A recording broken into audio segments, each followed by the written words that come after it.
Now, I know what some of you might be thinking right now. Oh joy, Thor's doing another video on The Last Jedi. Can't he and everyone else just get over this already? Why can't they figure out that a lot of people love this movie and that this is a non-issue? There's no controversy here, just a loud minority of angry fanboys who wouldn't have been happy no matter what they did with these movies, and who now think they have the right to keep complaining until Disney and Lucasfilm cave to their demands and will just give them the Star Wars they want.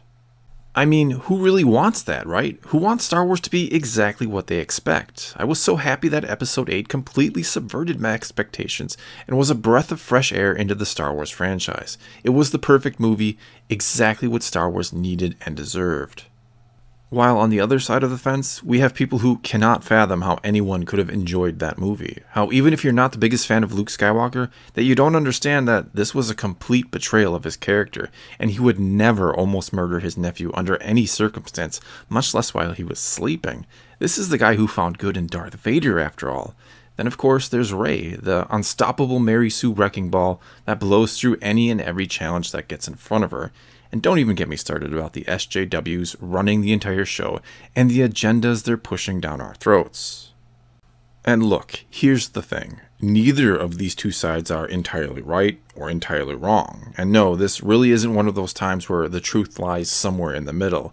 This is a case of people having very strong points of views and or opinions that are shaping their beliefs, and there's no right answer here. Which, ironically enough, has always been a theme of Star Wars.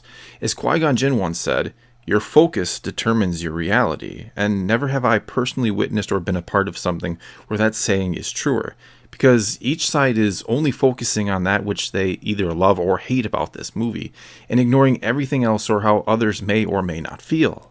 And each side insists that, in time, the other side will come around and see the truth of this movie. A common argument by supporters is that, hey, The Empire Strikes Back was hated by many when it first came out, and now it's widely regarded as the best Star Wars movie. And in time, it'll be the same with The Last Jedi.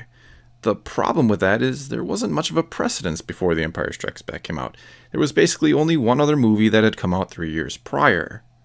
Nowadays, though, we have several other movies, not to mention decades of books, shows, comics, games, and so on that have, in the minds of many, established unbreakable truths about Star Wars and exactly what it should be.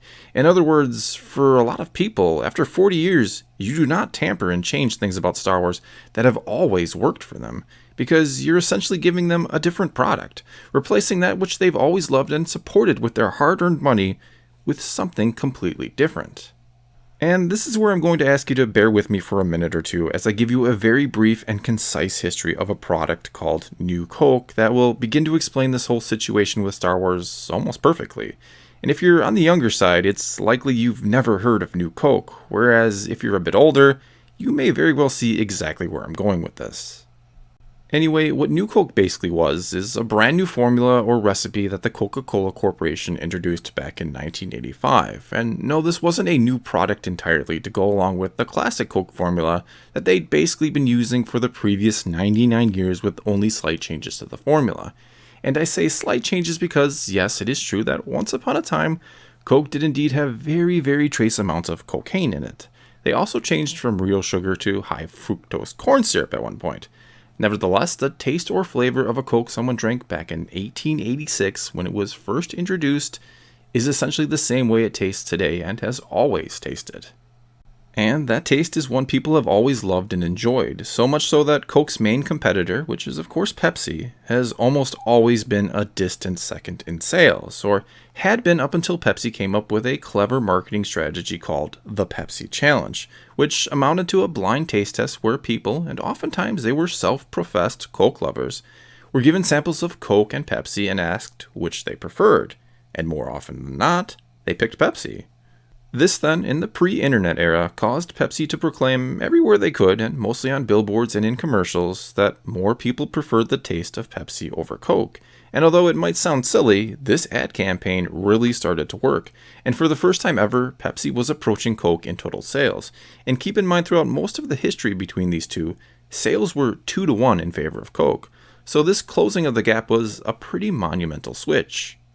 In response then, Coke started to do their own taste tests, and much to their dismay, got the same answer. More people, when given a small sample of the two, preferred Pepsi over Coke.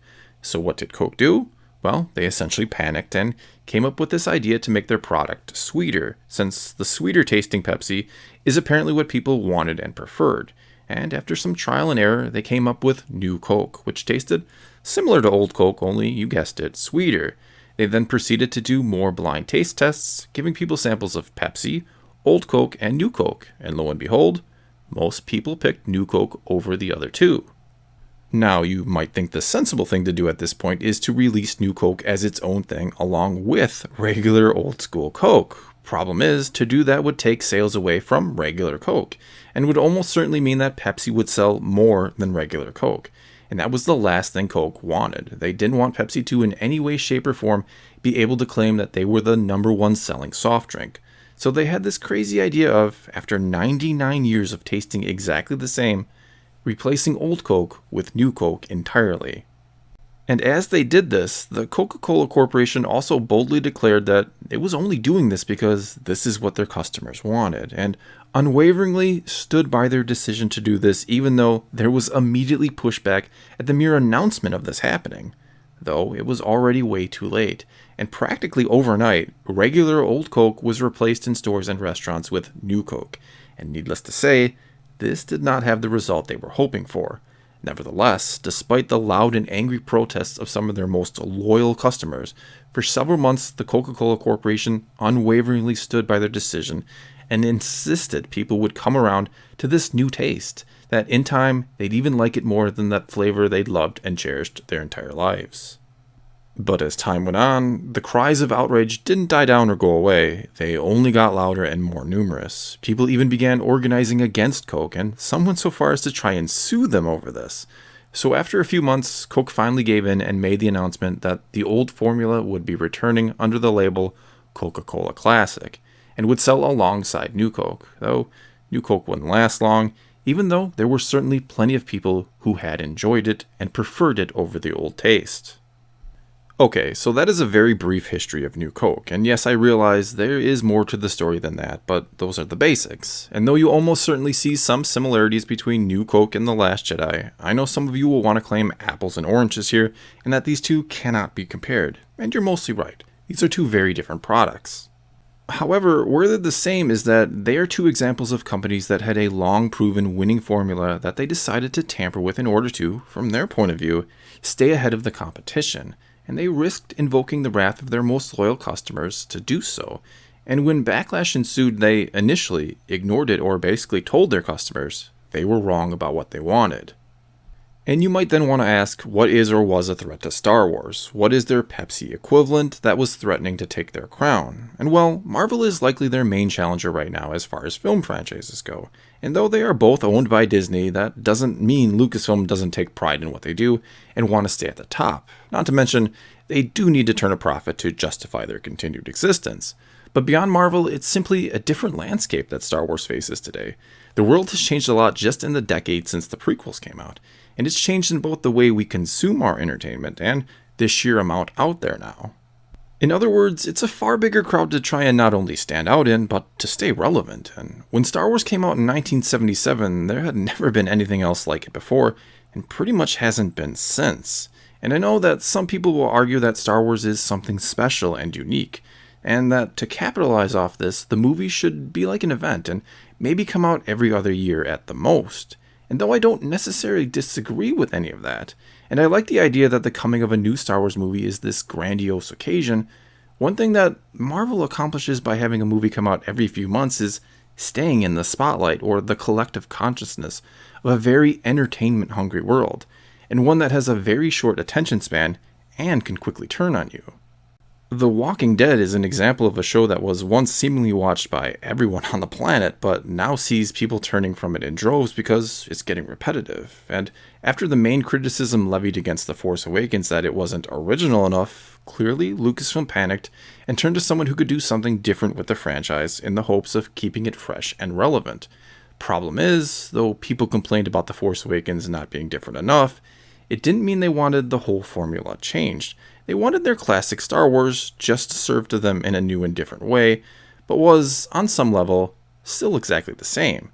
Kind of like, to use a silly example here, getting your Coca-Cola Classic in a bottle instead of a can. And going back to New Coke for a moment, it's interesting to note that, again, when given these blind taste tests, more people liked New Coke over both Classic Coke and Pepsi.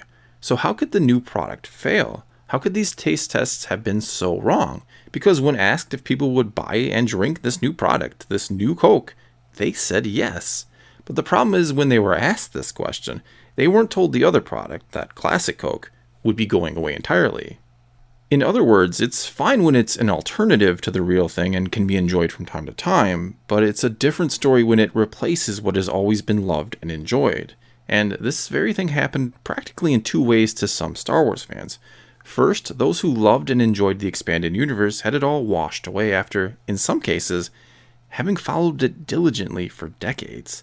They were basically told, here's a new product you're going to like better than the old one, and I dare say some, if not most of them, would have been far more okay with this new canon if, in some capacity, their old stories and characters had been honored more.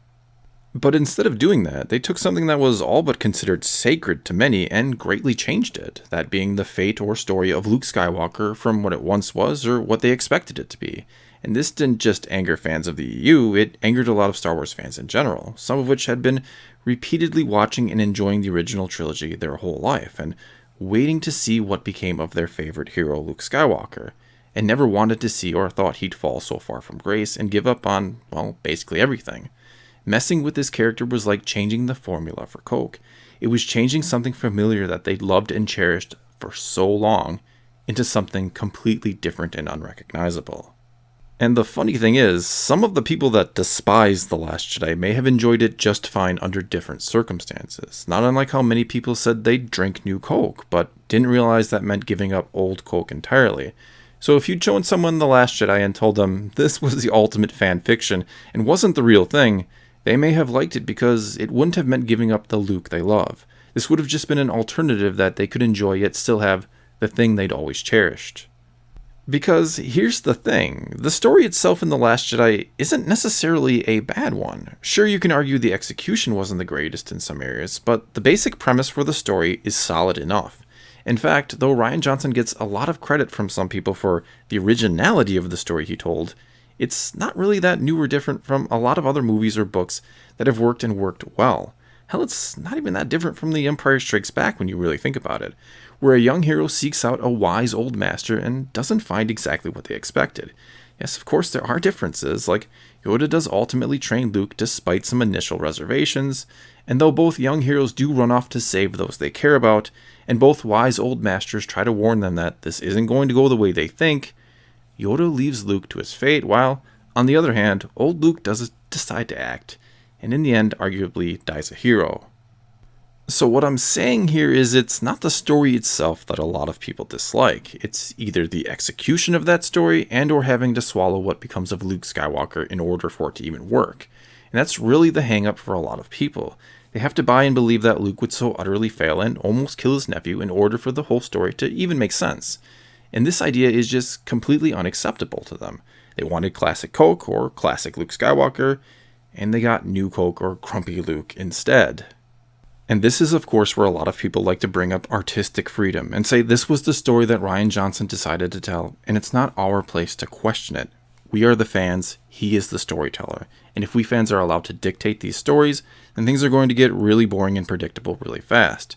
And there are, of course, those who absolutely loved The Last Jedi and the direction it took Luke's character in. And by no means do I, or should anyone else, fault you or hate you for that. You were presented a product or a movie that you enjoyed and were satisfied with it. There's nothing wrong with that. Just like many people were thrilled when New Coke came out and how it made old Coke taste even better. And were no doubt confused and upset when some fought so diligently against this new product that they thoroughly enjoyed. But here's the thing, in order for you to enjoy this new product, others had to give up something they'd been enjoying for a very, very long time. And in truth, this is not really fair to either side, and this is why the whole argument or controversy surrounding The Last Jedi exists in the first place. You have people who in many cases have been lifelong fans of Star Wars who loved the changes or enjoyed Luke's character and aren't bothered by Rey or love the character altogether, and either don't see or mind any SJW agendas that might be present, against other lifelong fans who hate the changes hate what was done to Luke, think Rey is a ridiculously overpowered character, and can see nothing but SJW agenda at work all over the place. So who's right and who's wrong? Well, again, both sides of this argument are neither right nor wrong. And as Tarkin once said, this bickering is pointless because there's little chance people are going to switch teams at this point and either start to love this movie or start to hate this movie. Most people are either firmly entrenched on either side or find themselves in the majority in the middle who don't have overly strong feelings either way.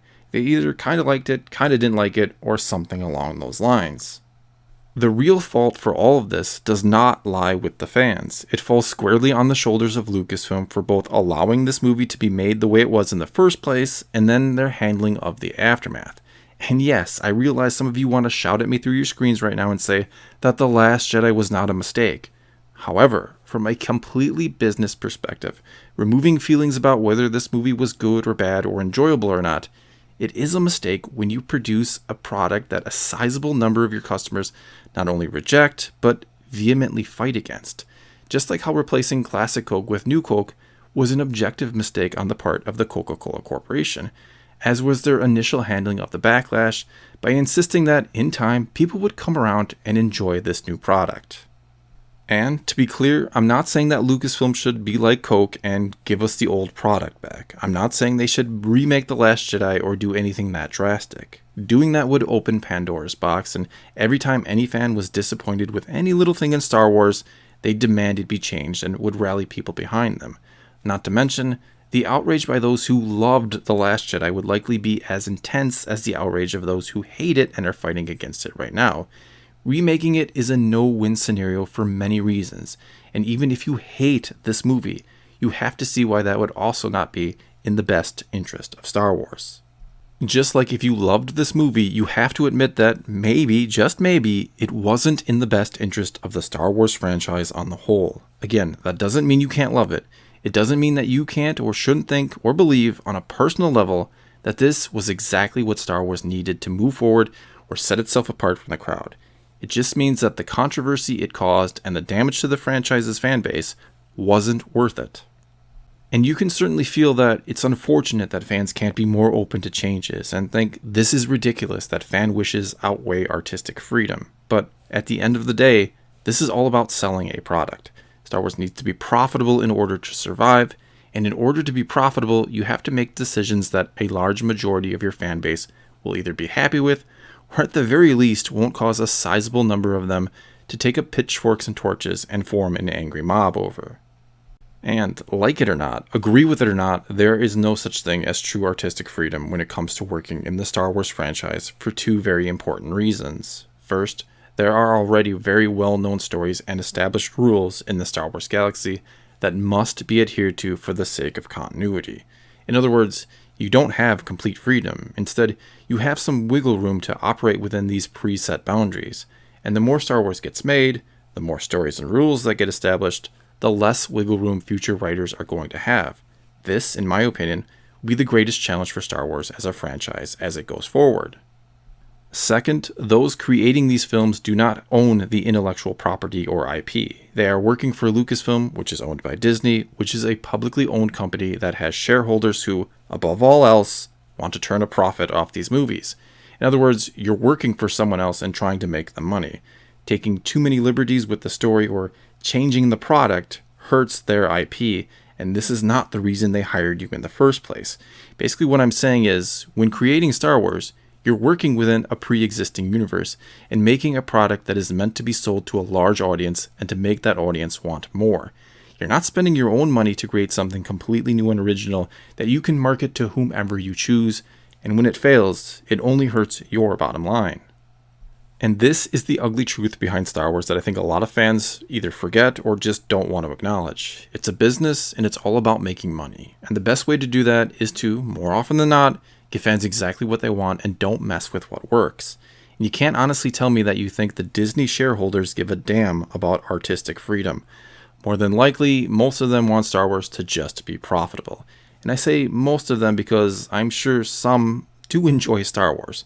But if given a choice, most would take profit over new and interesting stories. And yes, I do realize that in the long run, new and interesting stories and characters are what will keep Star Wars afloat, but you don't change or kill the past to bring that about. You don't mess with a 40-year-old formula that worked and worked well. You build off what you have. You don't reinvent it and forsake those who got you here in the first place. That's just a bad business strategy. And this has been only made worse by Lucasfilm's handling of it all, by allowing some of its employees to insult the fans. And to be completely fair here, a lot of what Lucasfilm employees have said has been taken out of context and blown way out of proportion. Certainly not all of it, but certainly some. And of everything going on in the world of Star Wars these days, this is the most perplexing thing to me, that Lucasfilm and Disney are standing by while in some cases, the mainstream media attacks their fan base. I don't know why or how hard it would be for Lucasfilm to issue a statement saying something just like this. We have the best fans in the world, and we believe that Star Wars is such a large platform that it draws others from beyond the fandom into the mix to try and use it for their own agenda, and sometimes those agendas are hateful. These people often claim to be fans of the franchise, but simply are not and do not represent the views and opinions of the vast, vast majority of our true fans. The idea that the Star Wars fandom is infested with racists, sexists, and bigots is ridiculous when you consider the source material and how there have always been strong and important female and minority characters. We understand that the issue fans have with some of our new characters has nothing to do with anything beyond the role they play in the movies, that this is not an attack against their race or gender, but about how they fit into the Star Wars universe. And we ask for patience and understanding from our fans as we continue to try and build these characters and slowly turn them into the next generation of iconic Star Wars characters. Now, I don't know about you, but I think a statement something like that might be a good start in healing this fan base. Does it fix everything? No, of course not. But maybe such a statement would mean that future announcements wouldn't be met with such skepticism, like the announcement of the return of the Clone Wars, for example, because there are many out there who think this is just being done to try and soothe angry fans, and they're not going to fall for it. But the problem now becomes, if you reject their efforts to give you exactly what you're asking for and want, then what are you fighting for? And I know many of you will say you demand Kathleen Kennedy be fired, and nothing short of that will be acceptable. And if that's your stance, then that's your stance. And I agree she's probably not right for this job, despite the fact that George Lucas himself handpicked her for it. But removing her might not be as easy as you think for that very reason, that Lucas did pick her. We on the outside looking in have no idea what her contract says, or what the contract Lucas and Disney signed says. We're not talking about firing someone from McDonald's because they keep forgetting to set the timer on the french fries. We're talking about firing a woman who was handpicked by the previous owner to run the company, and there may be legal loopholes to jump through to get rid of her. And that's, of course, if they're really trying to replace her. I don't know if these rumors swirling about are true or just wishful thinking. My guess is that Disney isn't happy with the toxicity around Star Wars and would seek to get someone in there who could heal the damage. But that's just my guess, and it means absolutely nothing because, yes, I am a bit biased. Someone who loved The Last Jedi might say the exact opposite and point out how well, up until Solo, the movies have been doing at the box office. And if the shareholders only care about money and she's making it for them, certainly they're not interested in getting rid of her, right? Not to mention, all this controversy is keeping a spotlight right on Star Wars, and as they say, there is no such thing as bad publicity. And going back to New Coke one last time before I wrap this video up, when the old Coke, or classic Coke, returned, it saw a huge spike in sales, and Pepsi has never again gotten close to toppling the king. There are some who even claim the whole thing was a gimmick to do this very thing, a way to show people you don't know what you've got till it's gone. Now, I personally think that would have been far too big of a risk to take, and the whole thing was just a massive blunder on the part of the Coca-Cola Corporation. But who knows? And I'm not saying Episode 8 was planned to cause a controversy or division just so that Episode 9 could bring everyone back together and make a ton of money. Again, that's way too big of a risk. But I truly think and hope Episode 9 will go out of its way to be a movie that reunites the fan base. How and if that's even possible, and if some fans will even accept it, well, that's the real mystery, isn't it? Well, that's all I've got for you this time. Hopefully this video began to show both sides of this argument and where the other side is coming from so that we don't have to keep hating each other for not liking or liking a movie. We're all Star Wars fans here. We're just seeing things differently. Anyway, leave a comment below. and let's talk some Star Wars. And until next time, thanks for watching.